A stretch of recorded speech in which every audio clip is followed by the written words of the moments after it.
Hello everyone, this is Bushra Khan. Welcome to RNN podcast.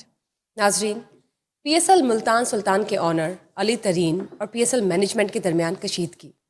इसके अलावा पंजाब हुकूमत ने surrender of illegal arms act मुतारिफ करवाया है और हम जानेंगे कि पाकिस्तान की पंजाब हुकूमत ने जो फैसला किया है अफ़गानिस्तान के अफ़गानीस को डिपोर्ट करने का, वो कहाँ तक पहुँचा है। इसके अलावा मिस्टर सुहेल अफरीदी, वज़ीर आला KPK का इश्क इमरान खान बानी PTI के साथ किधर तक पहुंचा है, ये भी जानना ज़रूरी है। लेकिन पाकिस्तान आइडल जो कि एक पाकिस्तान के TV चैनल्स में शो मुतारिफ करवाया गया है रिसेंटली, उसके हवाले से जो उस शो पर तनकीद की जा रही है उस पर भी नज़रसानी करेंगे। हमारे साथ मौजूद है mister Naeem Hanif, senior journalist. अस्सलाम वालेकुम। वालेकुम सलाम। क्या हाल है सर आपके? अल्हम्दुलिल्लाह। सर, सबसे पहले बात करेंगे PSL मुल्तान सुल्तान के ऑनर अली तरीन और PSL मैनेजमेंट के दरमियान जो क्लैश चल रहा है वो क्या है आखिर? अच्छा, ये अली तरीन जो है उन्हें मैंने इस तरह सुना नहीं कभी पहले उनकी कोई वीडियो अपीयरेंस उस तरह की। हाँ, जब ये इलेक्शन कॉन्टेस्ट किया अली तरीन ने गालबन अपने हलके से, तो जनूबी पंजाब से, तो तब जलसों वलसों में शायद उनके कोई स्पीचेस होंगी, लेकिन वहाँ भी ज़्यादा जो उनके फादर हैं JKT जहांगीर खान तरीन, उनकी ज़्यादा हम स्पीच सुनते थे। वो बड़ा अच्छा बोलते हैं। अच्छा, मैं जो है ना वो बड़ा इंस्पायर हूँ अली तरीन की गुफ्तगू से। बताइए। यानी कि उन्होंने ना तनकीद की है PSL मैनेजमेंट पे एज ए एक फ्रेंचाइज ऑनर, मुल्तान सुल्तान के ऑनर है। अच्छा, इस हवाले से भी उनका राइट है। मैं कहता हूं कि वो मुल्तान सुल्तान के ऑनर ना हो, वो अली तरीन ना हो, वो खाली अली भी हो, वो JKT के साहबजादे भी ना हो, तो फिर भी बीइंग ए क्रिकेट लवर हर बंदे का राइट है कि PSL आपका जो एक ब्रांड है इतना बड़ा पाकिस्तान का, उस पर अगर आपको इतना एक बुरा इवेंट गुजरा आखिरी, और उससे पहले इतने सुपर हिट इसी PCB के ज़ेरे निगरानी होने वाले इवेंट इतने कामयाब भी हुए हैं और स्टेडियम भरे होते थे। तो अच्छा, उन्होंने कुछ चीज़ों पे तनकीद की। बात ये नहीं है, ये तो बड़ी सादा सी बात है। असल उसके बाद जो है उन्होंने तनकीद की कुछ इश्यूज पे, उन्हें बारहा, जो मेरी बात नहीं हुई अली तरीन से, ना ही कभी हमारा उनसे रब्ता रहा है। उन्होंने पहले PSL मैनेजमेंट और जाहिर है कि PCB हुकाम को इस कुछ इश्यूज से आगाह किया होगा, गाहे बगाहे बात करने की कोशिश की होगी। मुख्तलिफ जो फ्रेंचाइज ऑनर्स की मीटिंग्स होती हैं उसमें भी इश्यूज रेज किए होंगे, लेकिन किसी ने कान नहीं धरे। अब उन्होंने जो है उस पर सोशल मीडिया पे आके क्रिटिसिज्म शुरू कर दिया, और उस क्रिटिसिज्म पे PSL मैनेजमेंट की तरफ से, दूसरे लफ्जों में PCB की तरफ से, अली तरीन को लीगल नोटिस भेज दिया जाता है, और उसमें वो पॉइंट्स लिखे जाते हैं कि आपने ये बात की, इसमें आपने ये बात, उसमें एक बड़ा मुज़हिका खेज सा एक जो है ना पॉइंट लिखा हुआ है कि आपने जूम मीटिंग लेट ज्वाइन की थी, इसका भी उनको नोटिस भेजा हुआ। अच्छा, वो नोटिस, लीगल नोटिस जो है वो अली तरीन फाड़ रहे हैं लीगल नोटिस। वो कहते हैं कि ये आपका लीगल नोटिस है, ये आपकी लीगल नोटिस की हैसियत है, और ये आपकी मैनेजमेंट की हैसियत है। अच्छा, मुझे इस बात का इसलिए बीइंग ए मीडिया पर्सन, क्योंकि ये काम तो मीडिया का है, इस तरह के इश्यूज को जो है वो मंजर आम पे लाना, या मीडिया अपने अपने हिस्से की स्पॉन्सरशिप्स के लिए और अपने अपने हिस्से के टकों के लिए, चंद टकों के लिए जुबान बंद कर लेता है, आंखें बंद कर लेता है। कुछ जो है मीडिया पर्सन जो है वो अपने एक्रेडिटेशन और वो गैर मुल्की दौरों के लिए, टीम के साथ जाने के लिए वो बात नहीं करते। ये बदकिस्मती है। ये जो अली तरीन गुफ्तगू कर रहे हैं, ये तो हमारा काम है, ये तो TV एंकर्स का काम है, ये तो मुतलका जो बीट के जर्नलिस्ट हैं उनका काम है। ये अली तरीन का तो काम नहीं था जो अली तरीन ने कर दिया, लेकिन कर दिया, और मेरा ख्याल है कि हम सबसे अच्छे तरीके से कर दिया। मतलब आप कहते हैं कि जस्टिफाई, मैं कहता हूं कि बड़े अच्छे। मैं अभी आपको सुनाता हूं कहानी क्या। वो ये हो गया, उनको लीगल नोटिस होना है, लीगल नोटिस फाड़ा। उन्होंने कहा कि आपको तनकीदी बर्दाश्त नहीं। अच्छा, लीगल नोटिस में लिखा गया है कि आपने जो भी तनकीद की वो आप वापस लें अल्फाज, और माफ़ी मांगे। और उस पर उन्होंने कहा कि ना तो मैं माफ़ी मांगूंगा और ना ही मैं अपने अल्फाज वापस लूँगा। और हाँ, मैं माफ़ी मांगता हूँ।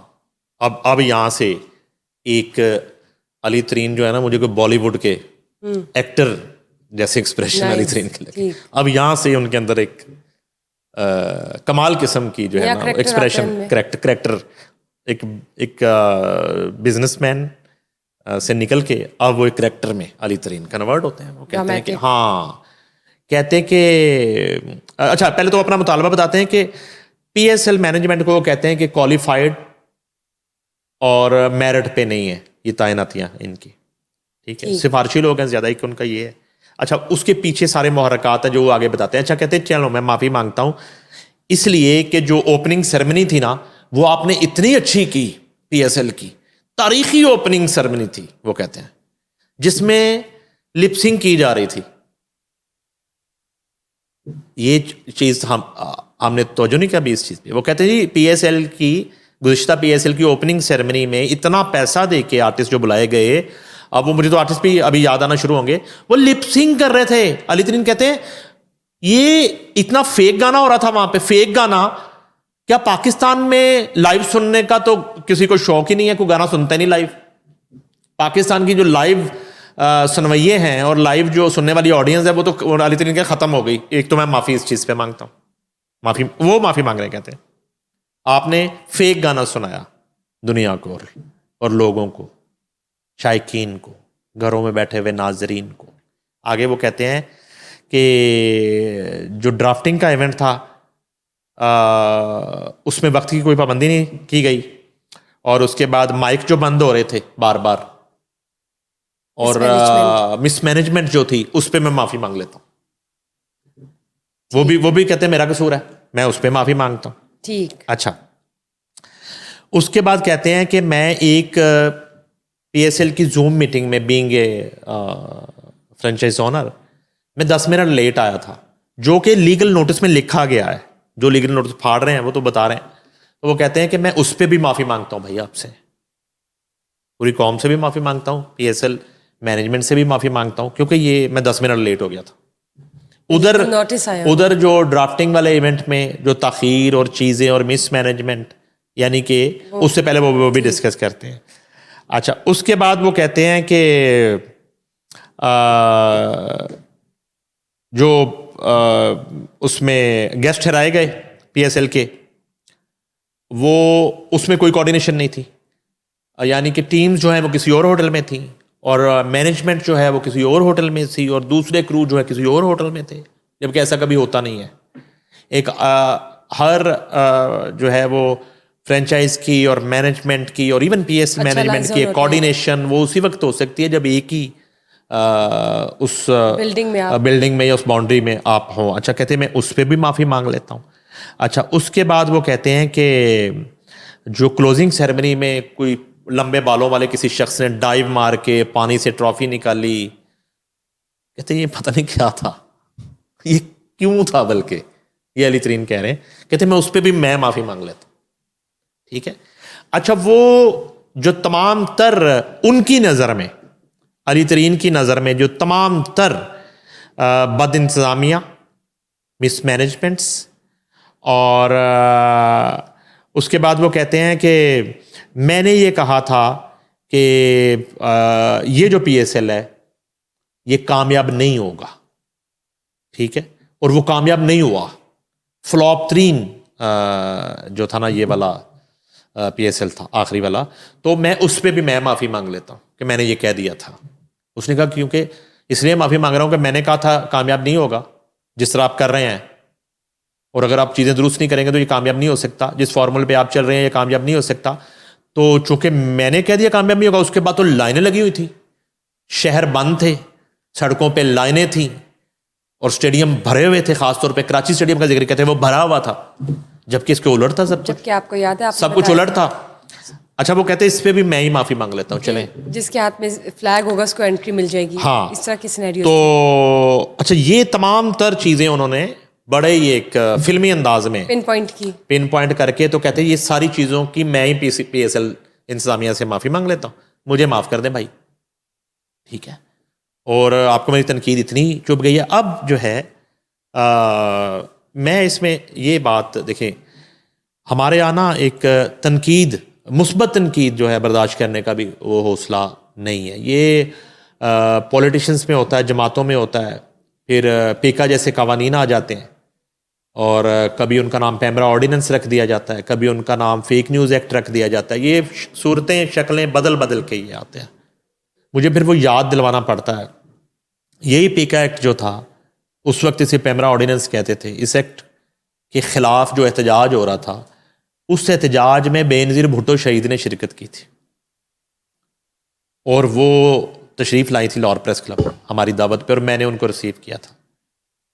आज उनके हस्बैंड जो हैं आसिफ अली जरदारी, वो ही उस कानून पे दस्तखत करते हैं, उसकी समरी पे, और बिलावल भुट्टो जो साहबजादे हैं मोहतरमा बेनज़ीर भुट्टो शहीद के, वो उसकी तायद करते हैं।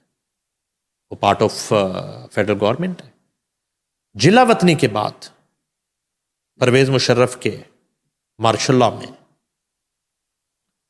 आज के वज़ीर आज़म मियाँ शहबाज शरीफ और उनके बड़े भाई मियाँ Nawaz Sharif ex prime minister, वो भी इस एक्ट के खिलाफ एहतजाज करने के लिए हमारे धरने में, हमारे एहतजाज में आते हैं और मैं उनको रिसीव करता हूँ। मैं हमारे साथ दरियों पे बैठते हैं और एहतजाज करते हैं, काला कानून नामंजूर। कौन?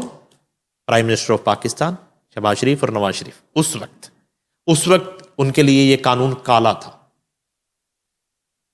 वज़ीर आला पंजाब मरियम नवाज के फादर मियाँ नवाज शरीफ इस एक्ट के खिलाफ, इस जुबान बंदी के खिलाफ, इस कदगन के खिलाफ एहतजाज करने, हमारे साथ सॉलिडरिटी करने वो तशरीफ लाए थे।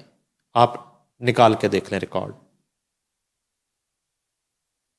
हाँ, अलबत्ता परवेज़ लाई उस वक्त के वज़ीर आला पंजाब थे और वो फिक्स मैच खेलते थे। वो रात को हमें कहते थे कि मैं साथ नहीं हूं, ये सिर्फ परवेज़ मुशर्रफ का फैसला है, मगर वो दिन को साथ ही होते थे। वो हमें दफ़ा 144 लगा के मार रोड पे डंडे भी मारते थे, हमारे ऊपर FIRs भी देते थे। तो आज जो है ना, पॉलिटिकल जो जमातें हैं, जो पॉलिटिशियंस हैं, हालांकि बावजूद इसके पीपल्स पार्टी सबसे ज़्यादा तनकीद बर्दाश्त करने वाली जमात है। हौसला जो है ना उनके अंदर मैंने देखा है, उनकी तरफ से कभी भी उस तरह का रिएक्शन नहीं आता जिस तरह दूसरी जमातों की। फिर आप PTI को ले लें, उधर तो कुछ चक्कर ही को नहीं है। ये उनका किया धरा है सारा। वो इमरान खान ने कहा ना, सुनिया हो जान गलियां ते बिच मिर्जा यार। पहले तो उसने कहा सारे पॉलिटिशियन जेल में, मीडिया सारा जेब में। जनरल फैज हमीद का मीडिया सेल सिर्फ जो है ना वो बात कर सकता है, उसकी बात ही होगी, उसकी बात ही सुनी जाए। बाकी सबको आप जो है ना वो अंदर कर दें, प्रोग्राम बंद कर दें, नौकरियों से निकलवा दें।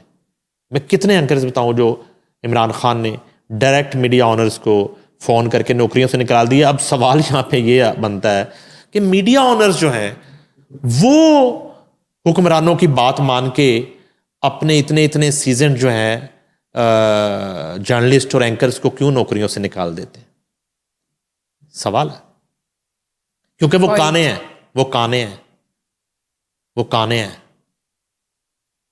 ये बोझ, ये वजन वो मीडिया ऑनर उठा सकता है।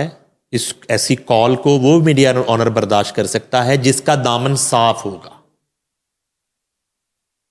जो खुद नैब की दहलीज पे आज भी खड़ा होगा, जिसके सर पे आज भी एंटी करप्शन की तलवार लटक रही होगी, जिसके सर पे आज भी मनी लॉन्ड्रिंग के फाइल जो है ना वो मंडला रही होगी।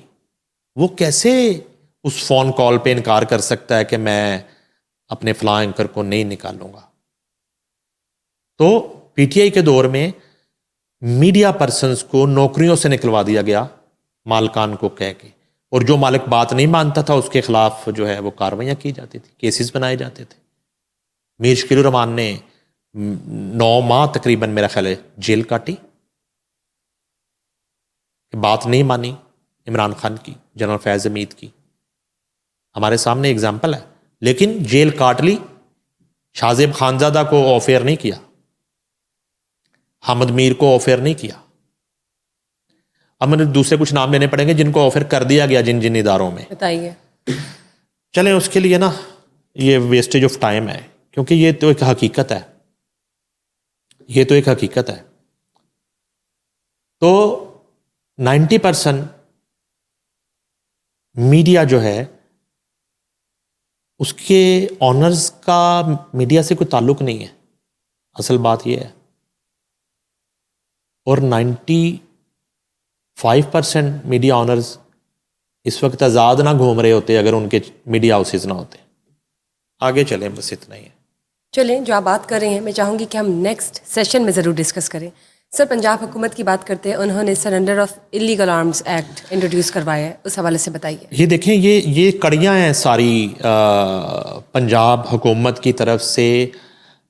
एक जो है बदअमनी, गुंडागर्दी, चोरी डकैती, कत्लो गारतगरी और एक असले की नुमाइश, हरासमेंट फैलाना, इसको रोकने की ये एक कड़ी है। पंजाब की सरजमीन से असला और स्मगलिंग कल्चर का मुकम्मल खात्मा होगा, ये ख्वाहिश है पंजाब हुकूमत की, हम सबकी भी ख्वाहिश है। और ड्रोन पॉलिसिंग और नया मरबूत security and arms regulation system जो है तैयार हो गया। वज़ीर आला पंजाब मरीम नवाज शरीफ की ज़ेर सदारत अमन व अमान से मुतल्लिक लगातार चौथा गैर मामूली इजलास हुआ, चौथा। अच्छा, इसमें जो है पंजाब को असला से पाक करने के लिए अहम तरीन फैसले किए गए हैं। ड्रोन पॉलिसिंग, मरबूत सिक्योरिटी और आर्म्स रेगुलेशन के नए कवानीन मुतारफ करवाने का फैसला किया गया। हुकूमत पंजाब का सूबे भर में मौजूद 10 लाख लाइसेंस याफ्ता असला की असर नो जांच पड़ताल और सख्त स्क्रूटनी का फैसला होगा। मैं मजे की बात बताऊं आपको, ये इतना बड़ा डिसीजन है ये वाला। अब आगे मैं दूसरी चीजें बताता हूं। इसी में बहुत सारे लाइसेंस जो है ना वो कैंसिल हो जाने, जो मिली भगत से और फेक साबित होंगे इस स्क्रूटनी से, ठीक, इस स्क्रूटनी के अमल से। और ये हर शोबे में ये स्क्रूटनी का अमल जारी रहना चाहिए सालाना बुनियादों पे। इलीगल चीजें अच्छा जी, फिल्टर हो जाती जी। उसके बाद ये है कि Punjab surrender of illegal arms act 2025 मुतारफ कराया जाएगा, इसका फैसला कर लिया गया जी। Surrender of legal arms act 2025 3 मराहल में नाफिज किया जाएगा। Surrender of legal arms act 2025 act असला की वापसी, तलफी और असला कवानीन के नफाज पर तवज्जो देगा। पंजाब में गैर कानूनी असला 15 दिन के अंदर अंदर वापस किया जाएगा, 15 दिन के अंदर अंदर। पंजाब में लाइसेंस याफ्ता असला की मुकम्मल जांच पड़ताल की जाएगी। पंजाब में लाइसेंस याफ्ता असला के मालिक और जारी करने वाले की तस्दीक की जाएगी, किसने जारी किया, किस महकमे ने जारी किया। ठीक है जी। पंजाब में कितने असले जारी किए गए, इसकी मुकम्मल छानबीन की जाएगी। पंजाब में वफाकी असला लाइसेंस रखने वालों की भी जांच की जाएगी। इस सिलसिले में पंजाब हुकूमत वफाकी हुकूमत से राब्ते करेगी। पंजाब में सिर्फ पुलिस एहलकार और रजिस्टर्ड सिक्योरिटी गार्ड्स को असला रखने की इजाजत होगी। वो डालों के ऊपर आप लहरा नहीं सकते असला, राइट, ना ही जो है ना वो टिकटॉक के लिए यूज हो सकता है। पंजाब में निजी सिक्योरिटी कंपनियों को रजिस्टर किया जाएगा और इनके लिए बाकायदा ज़वाबत बनाए जाएंगे। निजी सिक्योरिटी गार्ड्स को पंजाब पुलिस हेल्पलाइन 15 से मुंसलिक किया जाएगा। इंस्टेंट पुलिसिंग के लिए पंजाब पुलिस में स्टैंडर्ड सेक्शन बनाया जाएगा। लाहौर में क्राइम सीन पर जल्द दर्ज रसाई के लिए ड्रोन पॉलिसिंग का पायलट प्रोजेक्ट लॉन्च किया जाएगा। ड्रोन पॉलिसिंग किसी भी जुर्म या हंगामी सूरत हाल पर फौरी, मुनज़्ज़म और डिजिटल रद्द-ए-अमल यकीनी बनाएगा। जैसे ही जुर्म की इतला मौसूल होगी, पुलिस ड्रोन क्राइम सीन पर फौरी पहुंच जाएगी ताकि मुजरम को फौरी ट्रैक किया जा सके। ड्रोन पॉलिसिंग के इस निज़ाम को बादज़ा पूरे सूबे में वुसअत दी जाएगी। पंजाब के 14 अहम दाखिली व खारजी मुकामात पर जदीद असला स्कैनर्स नस्ब किए जाएंगे। असला की स्मगलिंग के खिलाफ आनी हाथों से निपटा जाएगा और इस जुर्म की सजा 14 साल कैद मुकर्रर होगी। 14 साल जी। सालाना असला लाइसेंस फीस में 100% इजाफा किया जाएगा ताकि असला कल्चर की हौसला शिकनी की जाए। असल में ये जो शौकिया असला है ना, राइट, जो बाज़ का ये फेज 9 जैसे वाकयात हो जाते हैं, वो उनकी रोकथाम की जा सकेगी इस एक्ट के नफाज से। और इस तमाम तर जो एक नई पॉलिसी है इसके वज़ा होने से, और असले की नुमाइश जो है उसमें कमी आएगी। और जाहिर है कि जब असला ही मखसूस एक जो सिक्योरिटी गार्ड्स हैं या पुलिस ऑफिसर। रजिस्टर जो हैं और जो पुलिस के मुलाजिमीन हैं उनके पास होगा और बाकी असले पे पाबंदी होगी, तो फिर कोई भी गैर कानूनी तो क्या कानूनी असला भी कैरी नहीं कर सकेगा। और ये बड़ा ज़बरदस्त मनसूबा है। अब देखते हैं कि इस पर इम्प्लीमेंट जो है वो कितनी जल्दी होता है। कितनी जल्दी होता है और उससे कितना चेंज आता है। पंजाब हुकूमत ने अफगानिस्तान को डिपोर्ट करने का जो फैसला किया है उस हवाले से भी बताइए। असल में तो ये जो है ना CCPO लाहौर ने एक इजलास किया ठीक। और ये क्रैकडाउन जो है वो भरपूर क्रैकडाउन CCP लाहौर के इजलास। हाँ जी अफगानी बाशिंदों के खिलाफ जो है वो करने का उन्होंने फैसला किया। इससे पहले भी मुतअद्दिद इजलास वो मीटिंग्स कर रहे थे, मगर ये बड़ा एक अहम इजलास है। ठीक है, इसमें जो है जो फैसले हुए हैं वो ये है कि इजलास में गैर कानूनी मुकीम अफगान बाशिंदों के इनखला और गैर कानूनी असला की बरामदगी पर पेशरफ्त का तफसीली जायजा लिया गया। ये वो हमारी दूसरी स्टोरी से जुड़ी हुई एक चीज़ है जो CCPO लाहौर की ज़ेर सदारत इस इजलास में जो फैसले हुए हैं। इजलास में गैर मुल्की बाशिंदों की निशानदेही के लिए विसल ब्लोअर्स से मदद लेने समेत अहम अमूर पर तबादला ख्याल किया गया। CCPO लाहौर की पुलिस अफसरान को गैर कानूनी मुकीम अफगान बाशिंदों के इनखला के लिए मौसर और जामे इकदाम की हदायत। गैर कानूनी मुकीम रहायशियों को दुकान या मकान किराए पर देने वालों के खिलाफ किराएदारी एक्ट के तहत कार्रवाई होगी बिलासदीक कमियाना। ये जो बात हमने पहले एक प्रोग्राम में की थी कि बाज़ जो है ना वो दुकान और मकान और वो बगैर सोचे समझे अपनी लालच में बगैर किसी तस्दीक के, बगैर किसी ID कार्ड के, बगैर किसी रेंट डीड के एक किराएदारी का जो एक एग्रीमेंट है उसके बगैर जो है ना वो अक्सर लोगों को वो दे देता। अच्छा, वो इसलिए दे देता कि बाज़ का उसकी प्रॉपर्टी काफ़ी अरसा खाली पड़ी रहती है, तो कोई ऐसा बंदा आता है जिसके पास ये चीज़ें नहीं होती या वो नहीं देना चाहता, तो वो लालच में वो मालिक मकान या मालिक दुकान वो प्रॉपर्टी दे देता है। अब 1, 2 या 3 दिन के अंदर अंदर जब उसने वो कब्जा ले लिया और वो शिफ्ट हो गया उस प्रॉपर्टी में किराएदार, वो आपने किरायानामा जो है वो एग्रीमेंट मुतलका पुलिस स्टेशन में या मुतलका चौकी में जमा करवाना होता है ताकि वो रिकॉर्ड का हिस्सा बन जाए और वहां वो चेक हो जाए कि ये शख्स जो है ना किसी क्राइम में मुलव्विस तो नहीं है। और ये शुरू होता है एक जो गैर आइनी अमल है, ये वो मालिक मकान या मालिक दुकान की लालच से शुरू होता है अगर वो जमा नहीं करवाता। अच्छा, उस पर उन्होंने कहा जी सख्ती से पाबंदी होगी। गैर कानूनी बैनुल-अक़वामी रहायशों के इनखला के लिए रोज़ाना की बुनियाद पर कॉम्बिंग ऑपरेशन जारी रखे जाएंगे, ये कहना है CCPO लाहौर का। और उसके बाद पाकिस्तान का वैलिड वीज़ा ना रखने वाले गैर कानूनी अफगान बाशिंदे डीपोर्ट होंगे, ये कहना है बिलासदीक कमियाना का। कानून की बालादस्ती हर सूरत यकीनी बनाई जाएगी। CCPO Lahore loud speaker act की खिलाफ वर्जी पर 0 टॉलरेंस है बिलासदीक कमियाना। नफरत अंगेज मवाद, वॉल चॉकिंग और कानून की खिलाफ वर्जी पर मबनी पोस्टर्स पर फौरी कार्रवाई की जाएगी। जबरदस्त, ये कहना है CCPO लाहौर का। सुपरवाइजरी अफसरान अमन कमेटियों को हुकूमती पॉलिसियों से मुतल्लिक ऑन बोर्ड लें, ये हदायत है CCPO लाहौर की। लाहौर को गैर कानूनी असला से पाक करने के लिए खुसूसी इकदाम किए जाएंगे बिलासदीक कमियाना। गैर कानूनी असला, डाला कल्चर और माफियाज की कोई गुंजाइश नहीं। ये कहना है CCPO लाहौर का। इजलास में DIG admin Imran Kishwar, DIG investigation Zeeshan Raza, DIG operations Faisal Kamran और डिविजनल SPs ऑपरेशंस ने शिरकत की।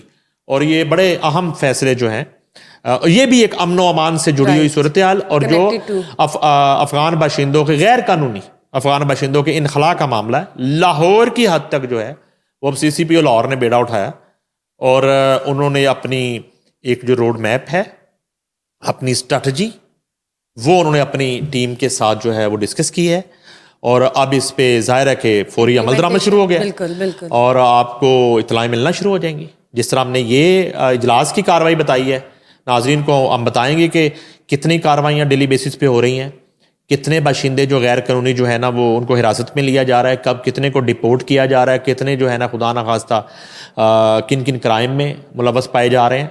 और उसके बाद मैं आखिर में ये ज़रूर कहूँगा कि ये जो बिलासदीक कमियाना साहब बात कर रहे हैं कि ये जिम्मेदारी हम सब पर आयद होती है।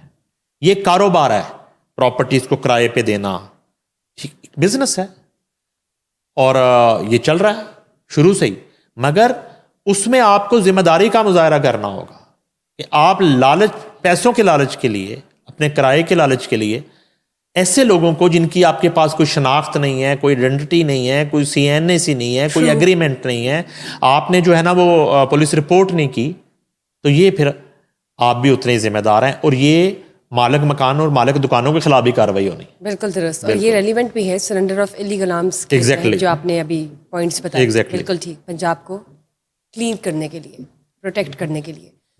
सर बात करते हैं मिस्टर सुहेल अफरीदी की, वज़ीर आला KP के। उनका इश्क बानी PTI के इमरान खान के साथ कहाँ तक पहुँचा है? देखिए वो बात बड़ा अच्छा सवाल है आपका कि वो ये तो एक लग रहा है कोई नई हीर रांझा शुरू हो गई है।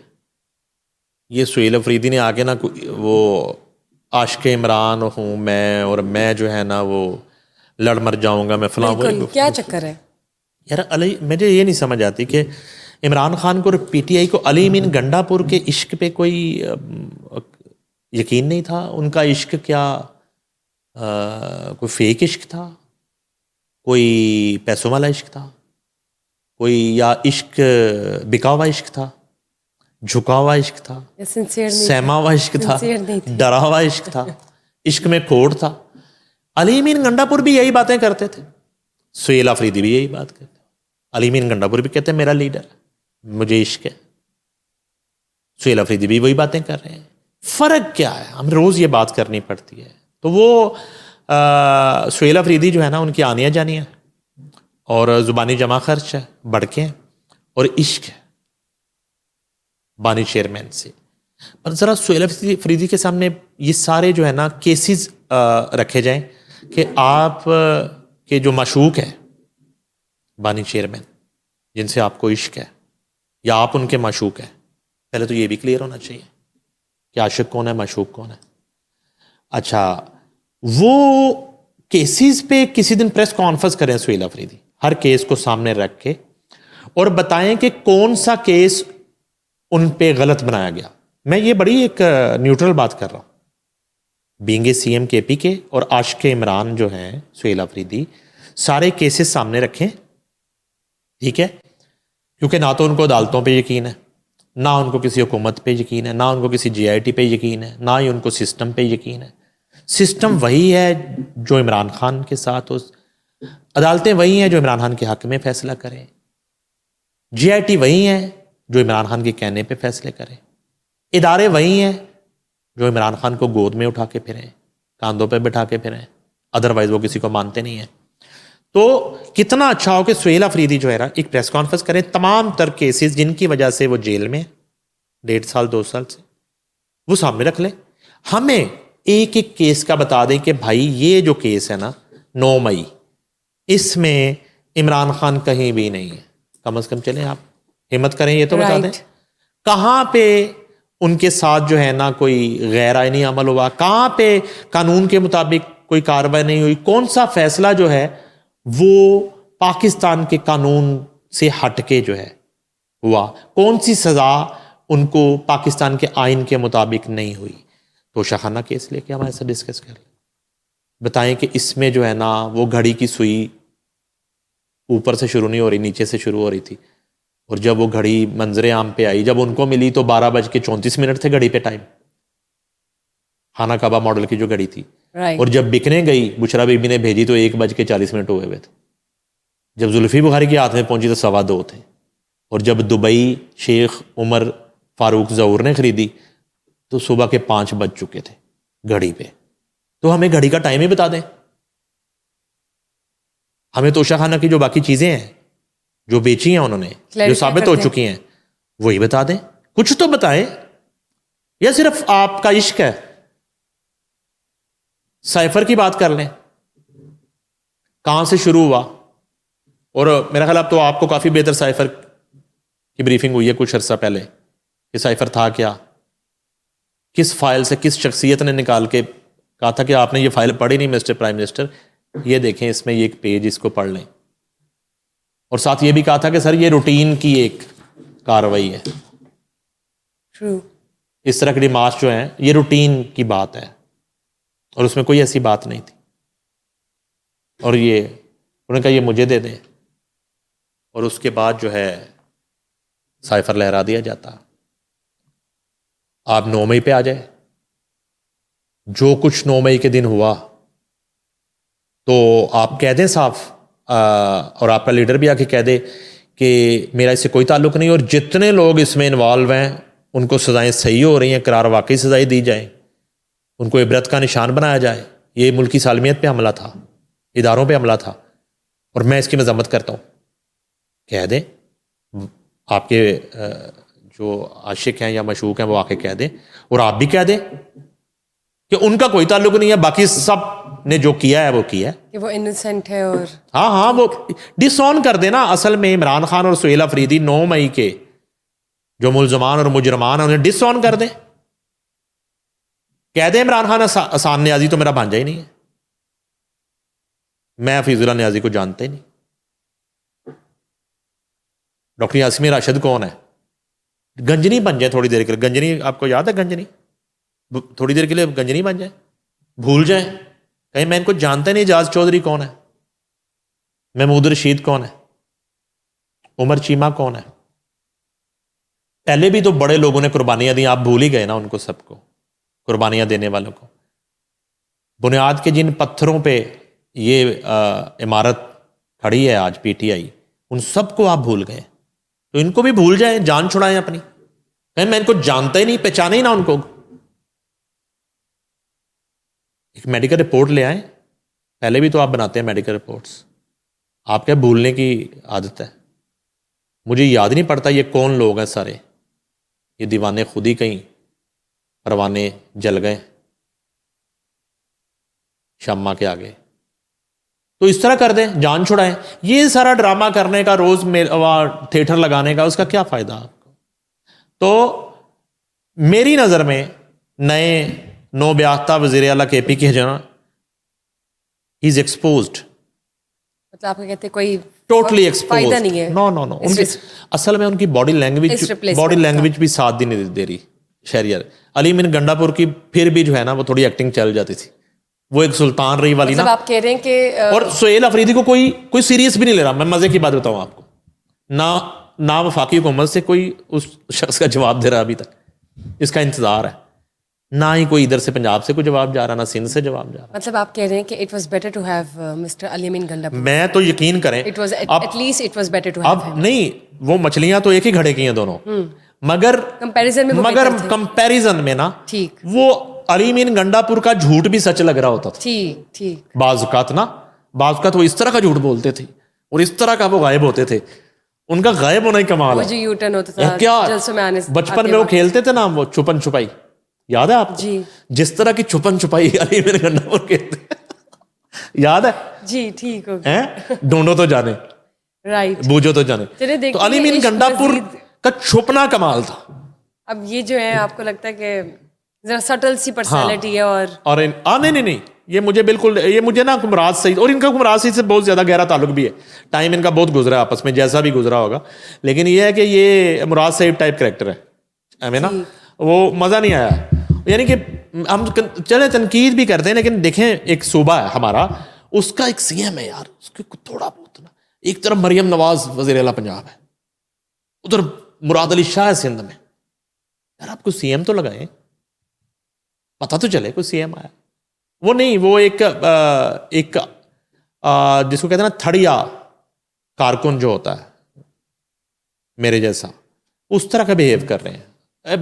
चले मजीद देखते हैं उनका इश्क कहाँ तक पहुंचता है, या उससे क्या नहीं, मजीद और भाई इश्क, वो जो केपीके का भी कुछ बनेगा जो कि नहीं? केपीके के अवाम है उन्हीं की बात कर रहा हूं ना, कुछ बन जाए ना, उनका जो वोट है, उसकी भी कोई हैसियत, उनका जो वोट है वो इश्क कहां गया? वोट का इश्क कहां गया? बिल्कुल दुरुस्त। वो जो केपीके के अवाम की मोहब्बत कहां गई?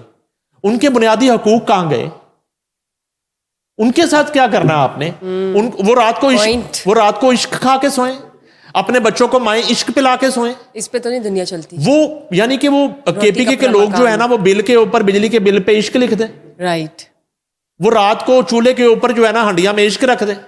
बेसिक नेसेसिटीज तो पूरी करनी होगी ऑब्वियसली। नहीं, किसी को बीमार है, कोई कैंसर पेशेंट है, किसी को कोई बीमारी है, वो क्या इश्क के टीके लगवाना शुरू कर दे? और शुरू में इन्होंने कहा था टीके वो लगते हैं तो हुरे नजर आती, तो ये वो हुरों वाला काम चल रहा है वहां पे। वो यहां हुरों का इश्क आ जाता है, या कट्टो बच्चों का इश्क आ जाता है, या मुर्गियों का इश्क आ जाता है। अब सुहेल अफरीदी का इश्क आ गया। चले देखते कहाँ तक पहुंचता है, लेट्स सी। हाँ। अभी तो स्टार्ट हुआ है कुछ दिन पहले, या चले 1 हफ्ता या 1.5 हफ्ता। मैं कहता हूँ केपीके से अडयाला तक ना एक ट्रेन चलाई जाए जिसके हर डब्बे पे लिखा हो इश्क इश्क इश्क इश्क इश्क। चले क्या पता इश्क, इश्क। आपका ये आइडिया उनको पसंद आ जाए, यू नेवर नो। और इंजन चल रहा हो इश्क इश्क इश्क इश्क इश्क इश्क। और गाना भी ऐसे ही कोई हो जाए। एग्जैक्टली। ठीक ठीक। और वो जो है ना वो दिल वाले दुल्हनिया की तरह ना सुहेल अफरीदी यूं खड़े हैं कि मैं तुम्हें छैया लेके वाली जाऊंगा, PTI कार्टून लेके ट्रेन के जाऊंगा। ऊपर अब अपने अपने शौक पूरे ना करें आप। जी जी। नहीं वो यहाँ तक आइडिया गया तो आगे भी हाँ। You never know. इसी तरह की कहानी है, एक ना रामलीला चल रही है वहां पे, हुकूमत नहीं चल रही केपीके में, रामलीला। एक रोमांटिक फिल्म चल रही है। ठीक। वो तैयार होके ना सुहेल अफरीदी रोज निकलते हैं और वो अपने जो है ना वो शेर शायरी आशिक को और उसको छुड़वाने के लिए वो निकलता है, पोइट्री करते हैं वो। चलो देख लेते हैं कहाँ तक जाता है ये इश्क का मामला, ये इश्क कहाँ छुपता है। एग्जैक्टली। सो आ ही जाएगा मंजर आम पे इसका रिजल्ट भी। Thank you for giving today's updates. मजीद तफसीलात नाजरीन के साथ शेयर करेंगे। Thank you guys, stay tuned till we get back to the next session. Bye bye.